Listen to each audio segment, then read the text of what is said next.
तारिक जमील साहब की एक वीडियो मेरे पास आई तो मेरे घर में मेरी बीवी ने देखा। उसमें वो कह रहे हैं तारिक जमील साहब कि अल्लाह के रसूल सल्लल्लाहु अलैहि वसल्लम की 9 बीवियां थीं, इसके बावजूद आपने कभी किसी बीवी से खाना नहीं पकवाया, खाना खुद बनाते थे। कपड़ा फट जाता था तो आपने किसी बीवी से ये नहीं कहा कि कपड़ा सिल दो, आप खुद कपड़ा सिल लेते थे, जूता खुद टांक लेते थे। ये तकरीर मेरी बीवी ने भी सुनी और उसने व्हाट्सएप पे मुझे भेज दी। मतलब औरतें ये चाहती हैं कि हमारे मर्द अब खाना भी खुद पकाएं, कपड़ा खुद धुलें। और ये सबका हाल है। जब हम जैसों का हाल है तो आपका भी हाल वही होगा। आप यहां खुश थोड़ी बैठे हो, हमें मालूम है किसकी ऊपर कैसी गुजर रही है। और हमें तो इतना पढ़ना आता है कि हम चेहरा देख के बता देते हैं कि आदमी अपनी बीवी से कितना खुश है और कितना नाखुश है। हालात ऐसे होते हैं। जब मैं अपने पड़ोसी मुल्क में गया तो वहां एक आदमी की 3 बीवी थी, तो उसने भी मेरी एक बार दावत कर दी अपने घर पे, चलो। तो ईशा की नमाज पढ़ने नहीं गया वो। तो मैंने कहा यार तुमने नमाज नहीं पढ़ी? बोला मौलाना मैं नमाज पढ़ूं या ना पढ़ूं लेकिन मैं जन्नती हूं। मैंने कहा बोला मैं हर हाल में जन्नत में जाऊंगा चाहे एक वक्त की भी नमाज ना पढ़ूं। हमने कहा भाई पागल, इतना कॉन्फिडेंस, इतना यकीन तुझे? कहता कि मैं जन्नत में जाऊंगा। मैंने कहा कैसे, क्यों? बोला मैंने जहन्नम दुनिया ही में देख ली है। मैंने कहा मैं समझा नहीं। बोला मेरी 3 बीवी हैं। मैंने कहा मैं समझ गया बस। बोला मेरी 3 बीवी हैं। मैंने कहा बस मैं समझ गया। बोला अब आप ही बताइए कि अल्लाह 2 जहन्नम किसी को दे सकता है? दुनिया में भी जहन्नम और आखिरत में भी जहन्नम? नहीं, ऐसा हो ही नहीं सकता। जब दुनिया में मैं जहन्नम भुगत रहा हूं तो अल्लाह हमें अब आखिरत में जन्नत देगा, चाहे मैं नमाज पढ़ूं ना पढ़ूं, रोजा रखूं ना रखूं। तो मेरे भाई ये हालात हमें पता है, मालूम है।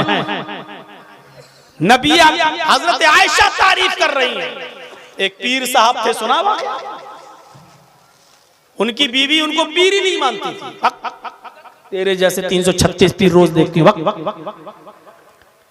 एक बार उसकी बीवी ने आसमान में उड़ते हुए किसी बुजुर्ग को देख लिया।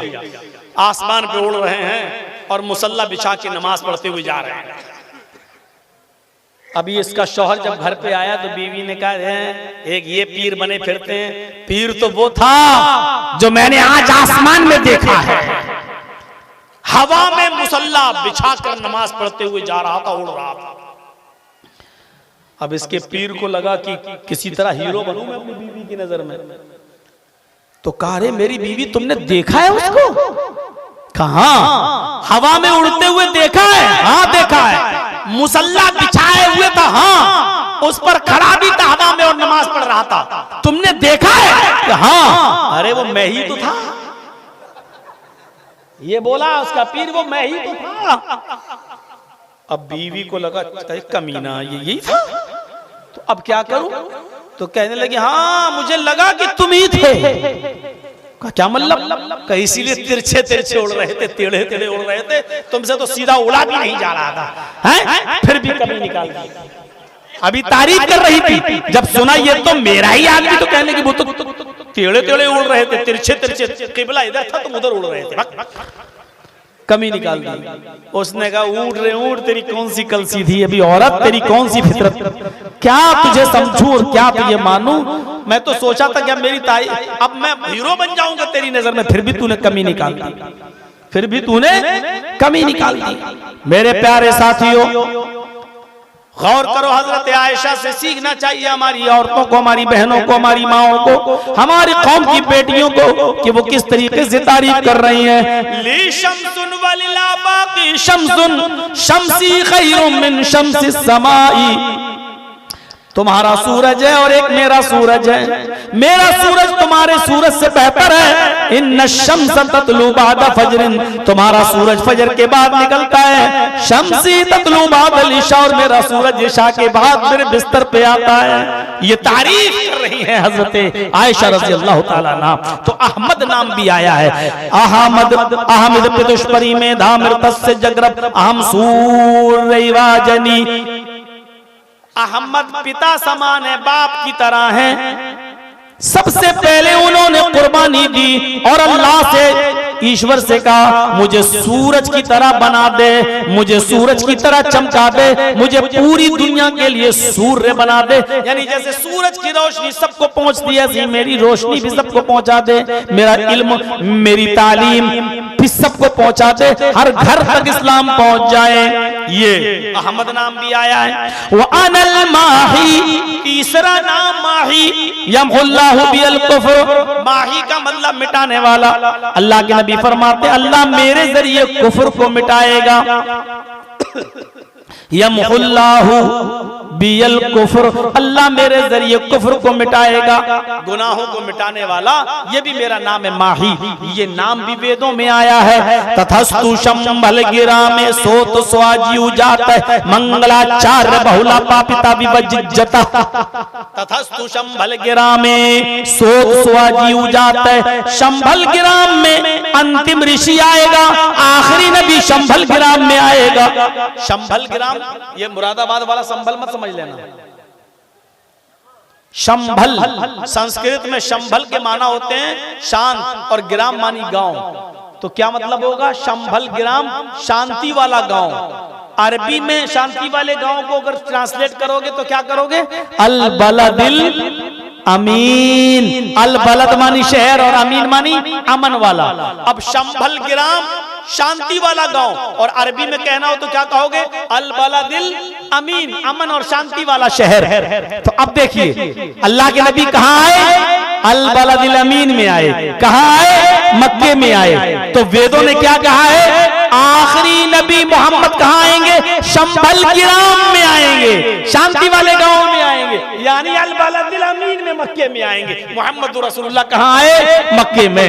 हिंदू भाइयों, बहुत सोचने की जरूरत है। तुम्हारी किताब नाम बता रही है, अब तुम्हारे यहाँ शंभल गिराम कोई ना हो तो हम क्या करें? सूरज रोशनी दे रहा है, चमगादड़ ही अंधा हो जाए ना दिखे तो इसमें सूरज का क्या कसूर है? तुम्हारी किताबें तुम्हें रोशनी दे रही हैं, उन किताबों की रोशनी में तुम्हें ना दिखाई दे तो इसमें किताबों का क्या कसूर है? शंभल गिराम में आएंगे, स्वाजी उजात है, लोगों को ऊंची जगह पर खड़े होकर स्पीच देंगे, सुनाएंगे, अच्छी बातें बताएंगे। अल्लाह के रसूल सल्लल्लाहु अलैहि वसल्लम मिंबर पर खड़े होकर, ऊंची जगह पर खड़े होकर लोगों को समझाते थे। यानी मस्जिद में समझाने के लिए मिंबर बना लिया, लकड़ी के मिंबर पर खड़े हो जाते थे और आप लोगों को नसीहतें करते थे। सोत स्वाजी उजात, मंगलाचार, नेकियों की बातें बताएंगे, अच्छी अच्छी बातें बताएंगे। बहुला पापिता विवज्जता, बहुला मानी बहुत बड़े बड़े पाप ताप गुनाह, यानी कबीरा गुनाह, बड़े बड़े गुनाहों से लोगों को रोकेंगे, बड़े बड़े गुनाहों से लोगों को मना करेंगे, बड़े बड़े गुनाहों से लोगों को बाज रखेंगे। और यहाँ क्या कहा जा रहा है? यमहुल्लाहु बिल कुफ्र, गुनाहों को मिटाने वाला, यानी अल्लाह के नबी का नाम माही है, बड़े बड़े गुनाहों को मिटाने वाले, उनको खत्म करने वाले, गुनाहों के कामों से रोकने वाले। और यहाँ वेदों में क्या कहा गया है? बहुला पापिताप विवज्जता, वो बड़े बड़े गुनाहों का नाम लेकर मिटाएगा, वो बड़े बड़े गुनाहों को नाम लेकर खत्म करेगा। बड़े बड़े गुनाहों का, आपने बड़े बड़े गुनाहों का नाम लेकर खत्म किया कि नहीं किया? एक सहाबी आए, अय्यु ज़ंबि अकबरु इंदल्लाहि, या रसूल अल्लाह, ऐ अल्लाह के नबी सबसे बड़ा गुनाह क्या है बताइए? सबसे बड़ा गुनाह क्या है बताइए? अल्लाह के नबी सल्लल्लाहु अलैहि वसल्लम ने फौरन फरमाया, अंतदउ वलिल्लाहि निद्दन व हुवा खलक़क, अल्लाह को छोड़कर किसी और को पुकारना, किसी और से मदद तलब करना, हाजत रवा समझते हुए और मुश्किल कुशा समझते हुए। हमने आपसे पेन मांग लिया, ये शिर्क नहीं है, क्योंकि आपको हमने हाजत रवा नहीं माना है, हमने आपको मुश्किल कुशा नहीं माना है। हमारे सामने ये आपके मौलाना साहब बैठे, मैंने कहा हजरत जरा पेन दे दीजिए, ये शिर्क नहीं है। बहुत से लोग एकदम कह देते हैं अपनी बीवी से खाना मांग लेते हैं, ये शिर्क नहीं है। अगर हमने बेटा बेटी कहीं से मांग लिया तो शिर्क हो गया है। नहीं, बीवी से खाना मांगना शिर्क नहीं है।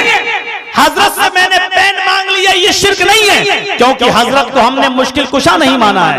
आज हमें पेन की जरूरत पड़ गई, कल हजरत को हमसे 100 रुपए की जरूरत पड़ सकती है, कल हजरत हमसे मांग सकते हैं। ये हमारे मोहताज हैं, हम इनके मोहताज हैं जिंदगी की जरूरतों में, मुश्किल कुशा नहीं है।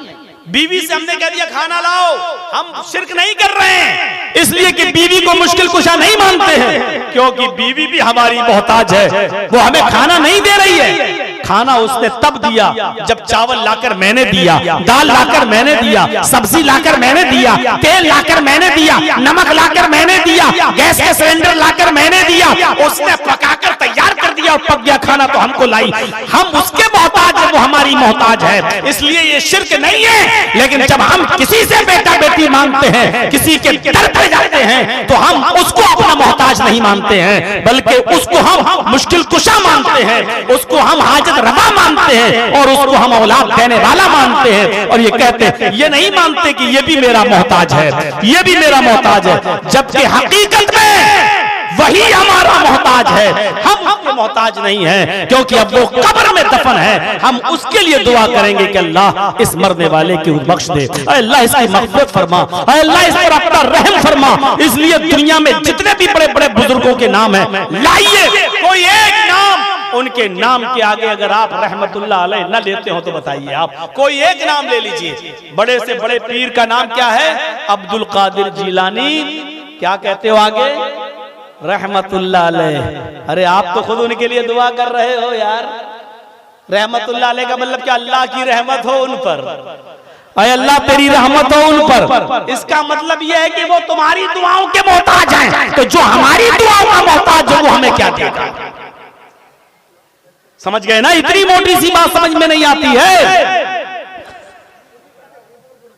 ख्वाजा मोइनुद्दीन चिश्ती अजमेरी रहमतुल्लाह अलैह बहुत बड़े बुजुर्ग हैं, बुजुर्गी के हम इनकार नहीं कर रहे हैं, लेकिन उसके नाम के आगे क्या है?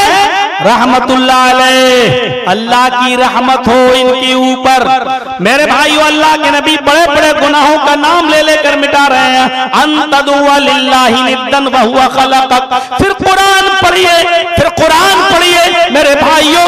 इस तरीके से अल्लाह रब्बुल आलमीन ने उन झूठे माबूदाने बातिला को रगड़ा है कि आप दंग रह जाएंगे। वल्लज़ीन तदऊन मिन दूनिही मा यमलिकून मिन क़ित्मीर। अल्लाह को छोड़कर तुम जिनको पुकार रहे हो, वल्लज़ीन तदऊन मिन दूनिही, उसको छोड़कर तुम जिसको भी पुकार रहे हो, मा यमलिकून मिन क़ित्मीर, ये खजूर की गुठली के छिलके के भी मालिक नहीं है। मा यमलिकून मिन क़ित्मीर, ये खजूर की गुठली के छिलके के भी मालिक नहीं है। अल्लाह ने ऐसा रगड़ा कि खजूर का मालिक नहीं। अरे खजूर के ऊपर तो एक गूदा होता है, एक मग़ज़ होता है, वो बहुत बड़ी चीज है। फरमाया खजूर का मालिक होना तो बहुत बड़ी बात है। फरमाया वल्लज़ीन तदऊन मिन दूनिही मा यमलिकून मिन क़ित्मीर, खजूर के अंदर जो गुठली होती है ये उस गुठली के भी मालिक नहीं है। अरे गुठली भी बहुत बड़ी चीज, अल्लाह ने गुठली भी नहीं कहा है इसलिए कि गुठली को पीस कर तो भूसा बनाया जा सकता है, उसको तो जानवर के खिलाने के काम आता है, उससे भी तो फायदा हासिल किया जाता है। अरे गुठली के भी नहीं, गुठली के ऊपर हल्का सा फर्क होता है, हल्का सा छिलका होता है, आप नाखून मारेंगे तब वो निकलेगा। फरमाया ये उस छिलके के भी मालिक नहीं है। वल्लज़ीन तदऊन मिन दूनिही मा यमलिकून मिन क़ित्मीर, खजूर को छोड़ो, खजूर की गुठली भी छोड़ दो, खजूर की गुठली के छिलके के भी मालिक नहीं है। ऐसी जगह पहुंचा दिया अल्लाह रब्बुल आलमीन ने, ऐसी जगह पहुंचाया। इन्नल्लज़ीना तदऊन मिन दूनिल्लाहि लन यख़्लुक़ू ज़ुबाबा, अल्लाह को छोड़कर तुम जिनको पुकारते हो ये सब मिल जाए। वलदिज्तमऊ लहू, सब मिल जाए। अल्लाह को छोड़कर तुम जिनको पुकारते हो ये एक मक्खी भी पैदा करने की ताकत नहीं रखते। वलदिज्तमऊ, सब की सब जमा हो जाए, कश्मीर से कन्याकुमारी तक, बरेली से बगदाद तक, पूरी दुनिया के सारे इकट्ठे हो जाएं, ये सब मिल जाएं तो एक मक्खी भी पैदा करने की ताकत नहीं रखते। अरे मक्खी पैदा करना तो दूर, मक्खी थोड़ी सी कोई चीज इनसे लेकर चली जाए, मिठाई से कुछ थोड़ा सा रस, थोड़ा सा शीरा चूस ले, थोड़ा सा शक्कर का एक दाना, चीनी का एक दाना ले जाए, अल्लाह कहता है व इन यस्लुबहुम ज़ुबाबु शैअन ला यस्तनक़िज़ूहु मिन्हु, तो ये उस मक्खी को पकड़कर जो चीज वो छीन कर ले गई, ये उससे वो चीज वापस लेने की भी ताकत नहीं रखते, वापस भी नहीं ले सकते।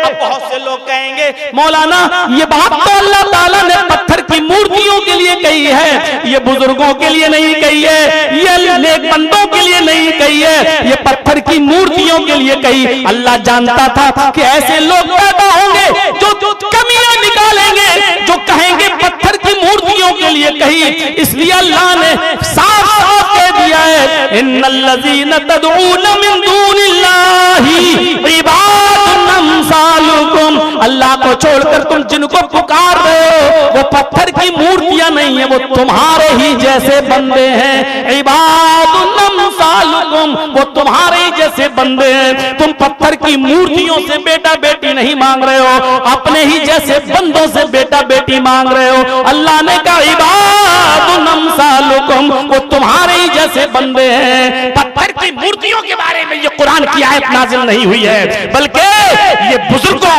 बंदों ही के लिए हुई है। अल्लाह को सब कुछ मंजूर है, लेकिन शिर्क बर्दाश्त नहीं है, शिर्क मंजूर नहीं है। No compromise. नमाजों में कमी होगी, हम तुम्हें चाहे तो माफ कर देंगे, रोजे में कमी होगी, हम चाहे तो तुम्हें माफ कर देंगे। हाँ, नमाज की, रोजों की, हज की, ज़कात की कमियां लेके आओगे, हम हो सकता है तुम्हें माफ कर दें, लेकिन शिर्क लेके आओगे तो हम तुम्हें माफ नहीं करेंगे। इन्नल्लाह ला यग़फ़िरु अन युश्रका बिही व यग़फ़िरु मा दूना ज़ालिका लिमन यशा, अल्लाह शिर्क को माफ नहीं करेगा और उसके अलावा जिसको चाहेगा अल्लाह माफ कर देगा, लेकिन शिर्क को अल्लाह माफ नहीं करेगा।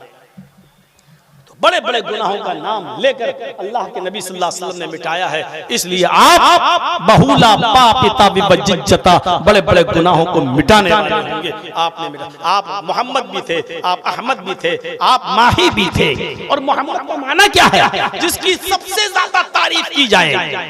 देखिए दो लफ्ज हैं, मोहम्मद और अहमद। मोहम्मद का माना जिसकी तारीफ सबसे ज्यादा की गई हो, और अहमद का माना जिसने सबसे ज्यादा तारीफ की हो। दो लफ्ज याद रखिएगा, मोहम्मद जिसकी तारीफ सबसे ज्यादा की गई हो, और अहमद के माना जिसने अल्लाह की तारीफ सबसे ज्यादा की हो।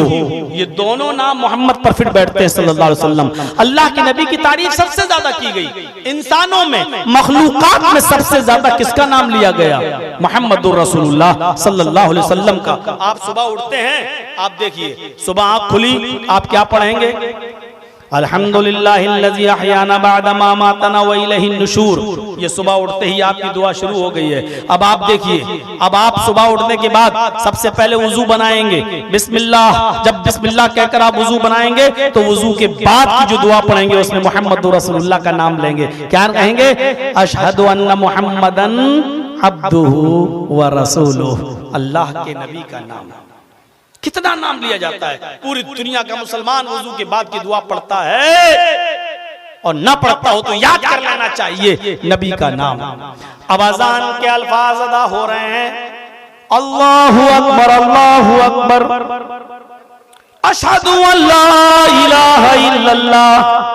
आवाज आती है, ओ मेरे बंदे तूने मेरी किबरियाई का ऐलान तो कर दिया। अल्लाहु अकबर, अल्लाहु अकबर, ओ मेरे बंदे तूने मेरी किबरियाई का ऐलान तो कर दिया। अशहदु अल्ला इलाहा इल्लल्लाह, ओ मेरे बंदे तूने मेरी वहदानियत का और मेरी तौहीद का इकरार तो कर लिया, लेकिन अभी मेरे नबी की रिसालत का इकरार नहीं हुआ है। ऐ मेरे बंदे, तेरी अज़ान उस वक्त तक मुकम्मल नहीं होगी जब तक कि तू मेरे नाम के साथ साथ मेरे हबीब का, मेरे मुस्तफा का नाम नहीं लेगा। और यहाँ नाम लेना पड़ता है, अशहदु अन्ना मुहम्मदर रसूलुल्लाह। अगर इस बात की गवाही दे रहे हो कि अल्लाह के अलावा कोई माबूद नहीं, तो इस बात की भी गवाही दो कि मोहम्मद अल्लाह के रसूल हैं। इसका मतलब यह है इबादत सिर्फ अल्लाह की होगी और इताअत सिर्फ मोहम्मद रसूलुल्लाह की होगी। नमाज तो अल्लाह के लिए पढ़ी जाएगी, ये इबादत है, लेकिन नमाज कैसे पढ़ी जाएगी ये तरीका जनाब मोहम्मद रसूलुल्लाह का होगा। ये अजान का मतलब है अल्लाहू अकबर अल्लाहू अकबर। नमाज पढ़ने आना हो तो ये मान कर आओ। अजान क्यों दी जाती है? लोगों को खबर करने के लिए नहीं। असल वजह क्या है अजान की? अल्लाहू अकबर अल्लाहू अकबर, अल्लाह सबसे बड़ा है, अल्लाह सबसे बड़ा है। जब अल्लाह को सबसे बड़ा मानते हो तो अपनी दुकान बंद कर दो। अल्लाह को सबसे बड़ा मानते हो तो अपनी खेती बाड़ी छोड़ दो। अल्लाह को सबसे बड़ा मानते हो तो अपनी फैक्ट्री को छोड़ दो। अल्लाह को सबसे बड़ा मानते हो तो बैंक में अगर सर्विस कर रहे हो तो बैंक की नौकरी उसी वक्त बंद कर दो और आओ मस्जिद की तरफ। अब अल्लाह को बड़ा मानते हो तो आओगे और अल्लाह को बड़ा नहीं मानते होगे तो तुम नहीं आओगे। अगर अल्लाहू अकबर की आवाज सुनने के बाद भी तू अपनी दुकान खोले रहा, बैठा रहा, तो इसका मतलब यह है कि तूने अल्लाह को बड़ा नहीं माना, अपनी दुकान को बड़ा मान लिया।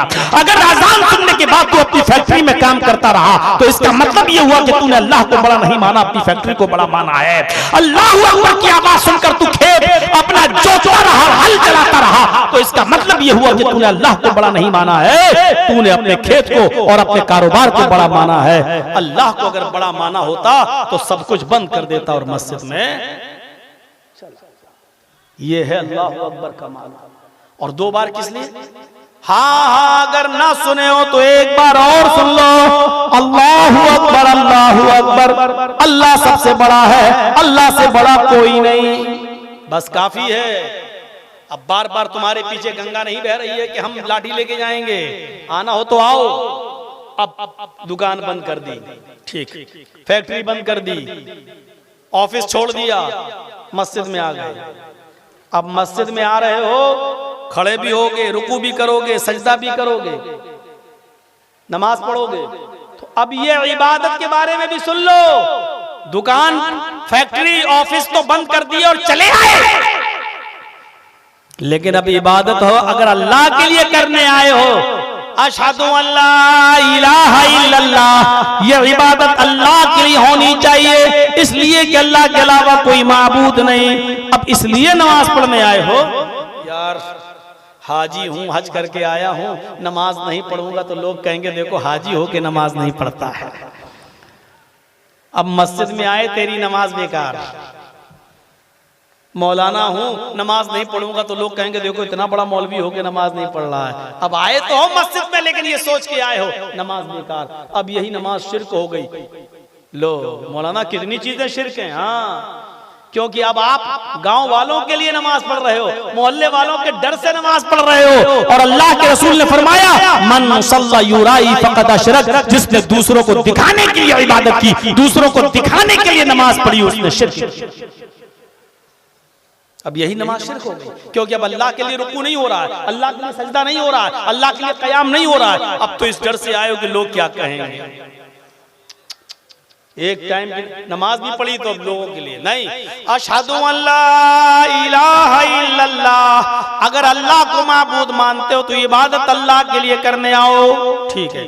अब मस्जिद में आ गए, इबादत अल्लाह के लिए करने आए जी, तो अब इबादत कैसे की जाएगी? एक रकात में कितने रुकू किए जाएंगे, कितने सजदे किए जाएंगे? ज़ुहर में कितनी रकात पढ़ी जाएगी? कितनी बार सुभान रब्बियल अज़ीम, सुभान रब्बियल आला पढ़ा जाएगा? अब तुम आ तो गए हो मस्जिद के अंदर नमाज पढ़ने के लिए, आ तो रहे हो, तो याद रखना यहाँ तुम्हारा तरीका नहीं चलेगा, मौलवी जर्जीस का नहीं चलेगा, फला का नहीं चलेगा, फला का नहीं चलेगा। अब तुम्हें नमाज पढ़ने आना है, अल्लाह की इबादत करने आना है, अल्लाह को सबसे बड़ा मान लिया, अब तुम मस्जिद की तरफ आना चाहते हो तो ये सोच के आना अशहदु अन्न मुहम्मद रसूलुल्लाह, मुहम्मद अल्लाह के रसूल हैं। ये नमाज तुम्हें जनाब मोहम्मद रसूलुल्लाह के तरीके पर पढ़ना पड़ेगी। ज़ोहर की 4 रकात फर्ज है, अगर 5 पढ़ोगे तो गुनाहगार होगे, 3 पढ़ोगे तो गुनाहगार होगे। असर की 4 रकात फर्ज है, अगर 5 पढ़ोगे तो गुनाहगार होगे, 3 पढ़ोगे तो गुनाहगार हो गए। मगरिब की 3 रकात फर्ज है, अगर 4 जानबूझकर पढ़ोगे तो गुनाहगार हो गए, और 2 पढ़ लोगे जानबूझकर तब भी गुनाहगार हो गए। फजर की बड़ी इंपॉर्टेंट नमाज है, सबसे बड़ी अहमियत रखती है, लेकिन उसकी 2 ही रकातें फर्ज हैं। अगर 3 पढ़ोगे तो गुनाहगार हो जाओगे, और 1 पढ़ के सलाम फेर लोगे तब भी गुनाहगार हो जाओगे। इसलिए कि अब ये नमाज तुम्हें अपने मनमानी तरीके पर नहीं पढ़ना है, फला फला मौलवी और कठमुल्लाओं के तरीके पर नहीं पढ़ना है। ये नमाज तुम्हें जनाबे मोहम्मद रसूलुल्लाह के तरीके पर पढ़ना है। हाँ, ये 3 चीजें अगर तुम मानते हो, 3 चीजें, अल्लाह को बड़ा मानते हो तो दुकानें बंद करो, अल्लाह के लिए इबादत करना चाहते हो तो दुकानें बंद करके आओ, मोहम्मद रसूलुल्लाह के तरीके पर नमाज पढ़ना चाहते हो, ये 3 चीजें अगर तुमने मान ली, अब कहा जा रहा है हय्या अलस्सलाह, तो अब आओ नमाज के लिए। नमाज के लिए 3रे नंबर पे नहीं, 4थे नंबर पे कहा जा रहा है। आप कहेंगे नमाज अजान नमाज के लिए होती, अगर अजान नमाज के लिए होती तो यही कहा जाता हय्या अलस्सलाह, आओ नमाज के लिए, लेकिन ये नहीं कहा जा रहा है। पहले क्या कहा जा रहा है?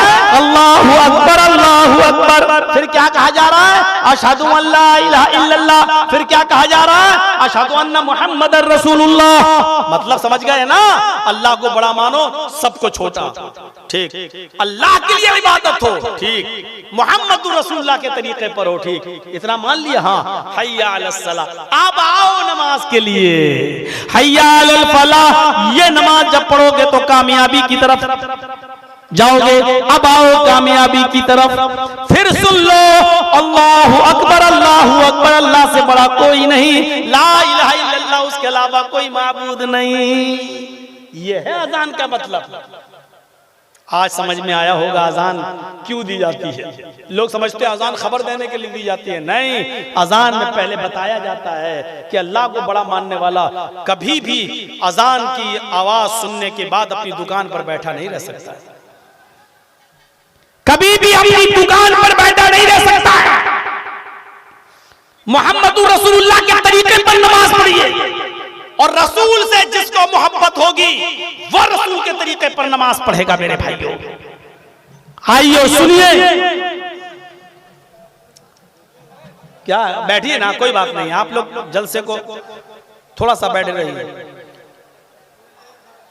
वो लोग जा रहे हैं, अपना जलसा कमेटी के लोग अपने देख लेंगे, आप लोग बैठिए, नहीं तो हम खत्म कर देंगे, मेरा वैसे भी टाइम हो रहा है। मेरे भाइयों, थोड़ी देर मुझे और दे दीजिए। तो रसूल का तरीका भी हमें और आपको अपनाना है।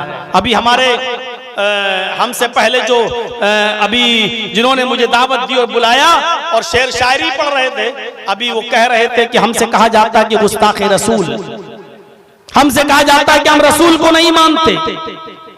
मेरे भाइयों, इस मसले को भी थोड़ा सा समझ लीजिएगा और बहुत गहराई से सुन लीजिएगा।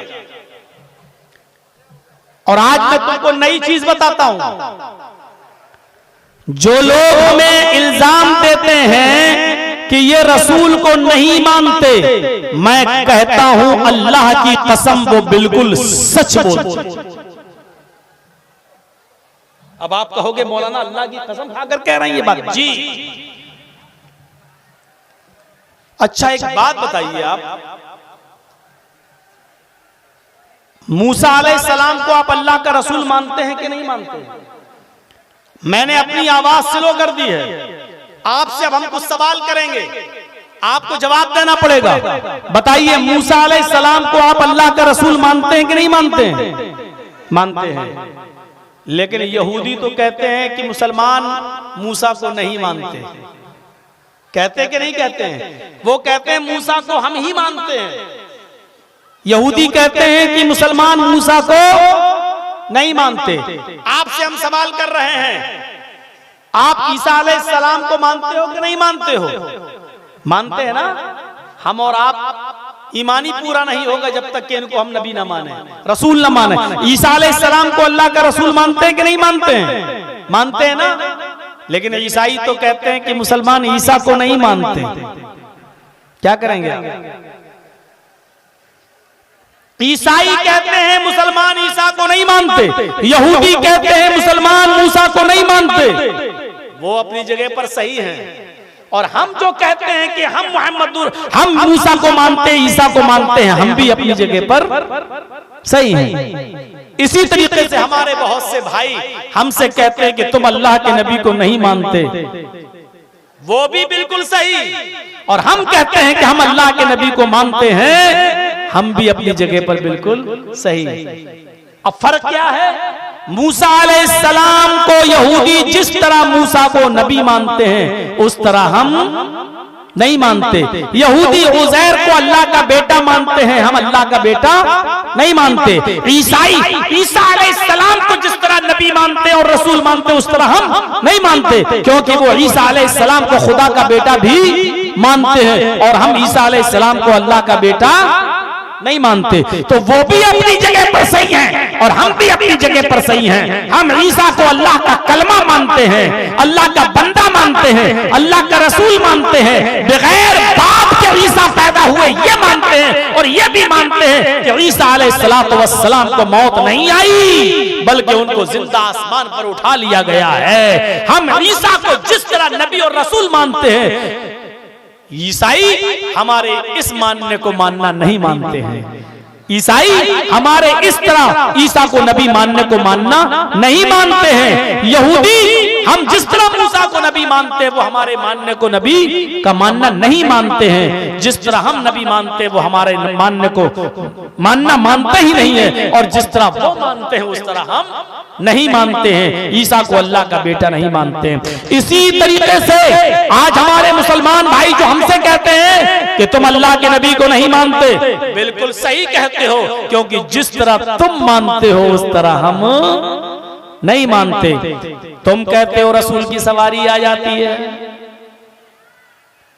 इधर अजान दी,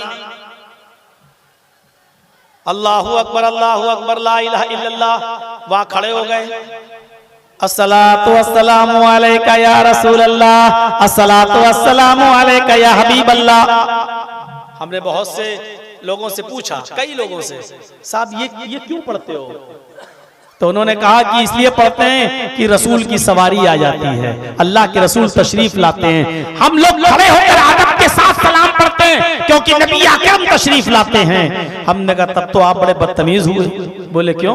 हमने कहा रसूलुल्लाह तशरीफ लाते हैं और इसके बावजूद आप उनसे नहीं कहते हैं नमाज पढ़ाओ और आप अपने इमाम को आगे खड़ा कर देते हो और उससे कहते हो नमाज पढ़ाओ। अब बताओ मेरे नबी नमाज पढ़ते होंगे तो तुम्हारे इमाम के पीछे नमाज पढ़ते होंगे? कहने लगे भागो यार, तुम तो वहाबी हो गए, चलो छोड़ो। तो जिस तरह आप नबी को नबी मानते हैं उस तरह हम नहीं मानते, और जिस तरह हम नबी मानते हैं उस हमारे मानने को आप मानते ही नहीं हो। अल्लाह ताला ने नबी को जिस तरह मानने का हुक्म दिया हम मानते हैं। मुहम्मदुर रसूलुल्लाह सल्लल्लाहु अलैहि वसल्लम ने हमें जिस तरह बताया है उस तरह हम अल्लाह के रसूल को रसूल मानते हैं और नबी भी मानते हैं। हम ये जानते हैं कि अल्लाह के आखिरी पैगंबर है मुहम्मदुर रसूलुल्लाह, उनके बाद कोई दूसरा नबी इस दुनिया में नहीं आएगा। हम ये भी मानते हैं कि कयामत के दिन सारी दुनिया परेशान होगी, आदम के पास जाएंगे मेरी सिफारिश कर दो, आदम अलैहिस्सलाम कहेंगे मैं इस लायक नहीं हूं। वो नूह अलैहिस्सलाम के पास जाएंगे हमारी सिफारिश कर दो, नूह अलैहिस्सलाम भी मना कर देंगे हम सिफारिश के लायक नहीं है। वो जकरिया यहया याकूब सबके पास जाएंगे और सारे नबी मना कर देंगे। वो मूसा और ईसा के पास भी जाएंगे, ये भी मना कर देंगे और सारे नबी मिलकर कहेंगे मुहम्मदुर रसूलुल्लाह के पास जाओ। तब ये सारे लोग नबी अकरम के पास आएंगे और अल्लाह के नबी सल्लल्लाहु अलैहि वसल्लम से कहेंगे हमारे लिए अल्लाह से सिफारिश करवा दीजिए, हमारे लिए अल्लाह से शिफाअत करवा दीजिए। तब अल्लाह के नबी सल्लल्लाहु अलैहि वसल्लम सजदे में गिर जाएंगे। हदीस के अल्फाज सुनिए, अल्लाह के नबी सजदे में गिर जाएंगे, अल्लाह की हम्दो सना बयान करेंगे जितनी अल्लाह चाहेगा, जो अल्लाह उनके मुंह से निकलवाएगा वो निकालेंगे।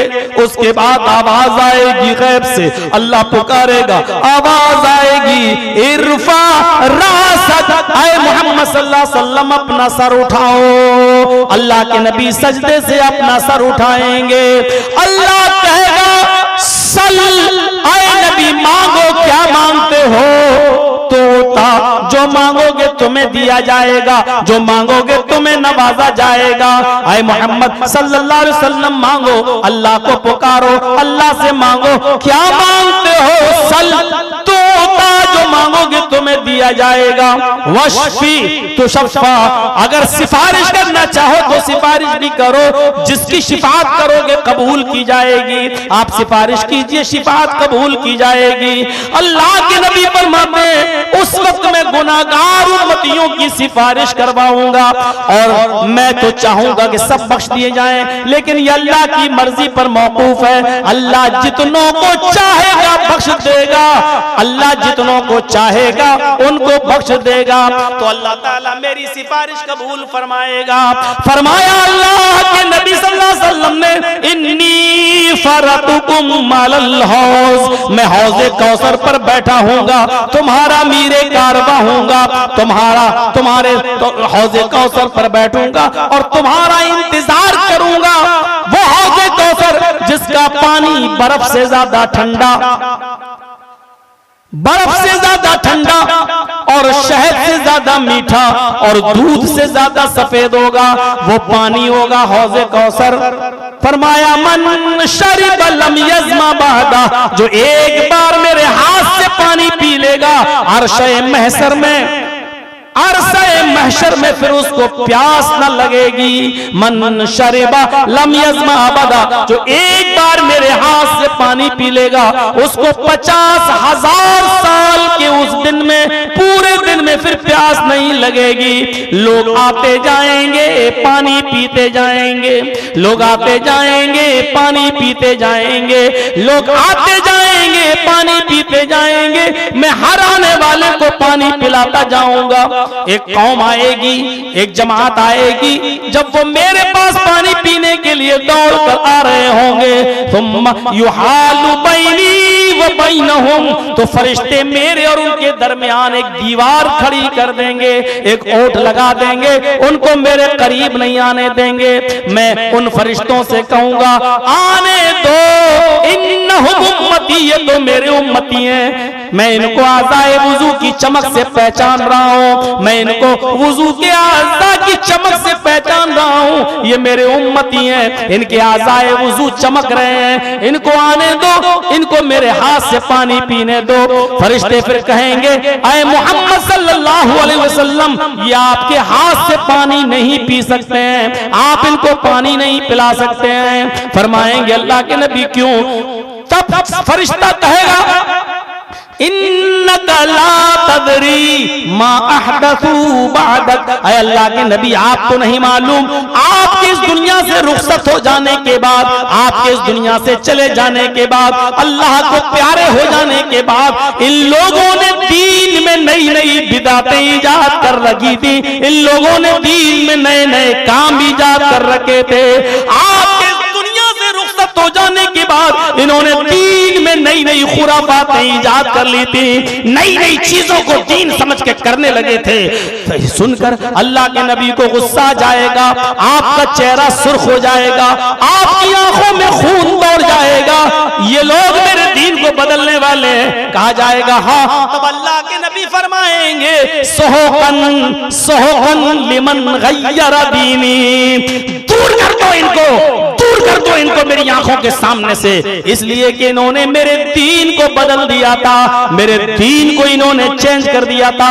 ये मेरे हाथ से पानी नहीं पिएंगे, इनको दूर कर दो मेरी आंखों के सामने। ये कोई मामूली चीज है?